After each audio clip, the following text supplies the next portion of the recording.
தமிழக சட்டமன்ற தேர்தல் களத்தின் முடிவுகளை ஆட்சியிலும் பங்கு அதிகாரத்திலும் பங்கு என்னும் சுயமரியாதை முழக்கமே தீர்மானிக்கும் என்று தவேகா தேர்தல் பிரச்சார மேலாண்மை குழு பொதுச் செயலாளர் ஆதவ் அர்ஜுனா தெரிவித்துள்ளார்.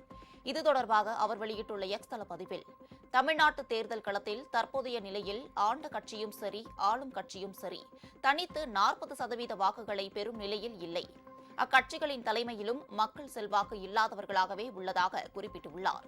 கூட்டணி கட்சிகளின் வாக்குகளை தங்கள் ஆட்சி அதிகாரத்திற்காக கபளீகரம் செய்யும் தந்திர அரசியல் இனி தமிழகத்தில் எடுபடாது. 2024 நாடாளுமன்ற தேர்தலில் 22 தொகுதிகளில் போட்டியிட்ட திமுக சட்டமன்ற தேர்தலில் மட்டும் கூட்டணி கட்சிகளுக்கு குறைவான தொகுதிகளை தர முயற்சிப்பது ஏன்? கூட்டணி கட்சிகளின் வாக்கு வங்கிகளை வைத்து ஆட்சிக்கு வந்து அதிகாரத்திற்கு தாங்கள் மட்டுமே தகுதியானவர்கள் என்கிற மாயையை ஆளும் கட்சி ஏற்படுத்தியுள்ளது. ஆட்சியிலும் பங்கு அதிகாரத்திலும் பங்கு என்கிற சுயமரியாதை முழக்கமே 2026 தமிழக சட்டமன்ற தேர்தல் களத்தின் முடிவுகளை தீர்மானிப்பதாயிருக்கும் என்றும் ஆதவ் அர்ஜுனா அதில் கூறியுள்ளார்.